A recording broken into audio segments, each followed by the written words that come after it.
Peggy 16.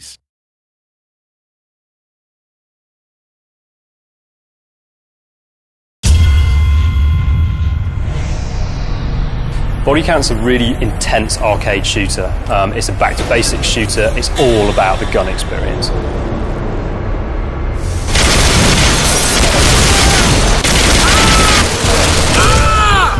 I'm Bodycount's game director. That means I'm responsible for the vision. There's a few weapons in the game. We've not focused on a massive roster. We've taken a smaller list of weapons that we liked and we've polished the hell out of them.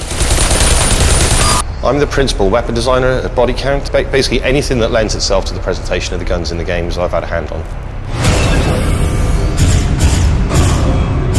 Firing a weapon in real life is quite a visceral, dynamic experience, and we tried to emulate that as best we can. I mean, through synchronization of things like rumble, pumping the field of view, rising the camera during the recoil, really trying to get that sense of that punch in the weapon coming through the TV, through the pad.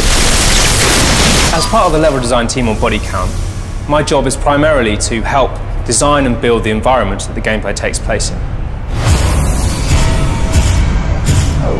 For me as a designer, it's quite an important thing for the player to feel like they have a choice. And so, yeah, the weapons are big, they're very strong, pretty angry, and there's quite a lot of nuance in them. So we're really trying to get the player to understand them and, you know, come to find their favourites.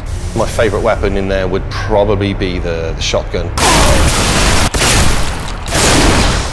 Really good fun to use up close. You can blow people off their feet, through windows, through walls, all kinds of things. I mean, it's a real satisfying gun to use. The intensity of Bodycount mostly comes from the shredding, so you're not able to hide anywhere very long, particularly if you're outdoors behind a pile of something.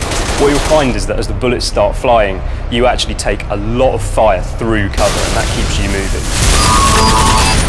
So the cover lean mechanic in Bodycount is our attempt to introduce a non-sticky cover system for an FPS. So you grab the left trigger, it routes you to the spot in a semi-iron sight mode, but then you've got full range of movement on both the analog sticks that allows all that pivoting and weaving about. So what we're trying to do with the focus mode is bring the gun back so it's not covering the thing, but obviously the field of view widens, you go closer into the gun, the audio for the gun changes, then you can hear the internal workings of the gun a little bit more. You know, the impression we wanted to get was you getting on top of the gun, and then when you fire the gun, it's obviously very wild, but in the way we handle the recoil and everything, we get hold of the gun and we tame the beast and start to bring it back down. Explosions, VFX, all of that stuff, very, very important to the game. So if a bullet hits something, if a grenade goes off, we want you to feel that the world has been impacted, and part of that is having big, meaty explosions and tons of stuff flying everywhere. If an explosion goes off in a dark place, it's obviously a brand new light source. So in reality, your eyes would struggle to, accept that light in, so everything kind of blooms out essentially.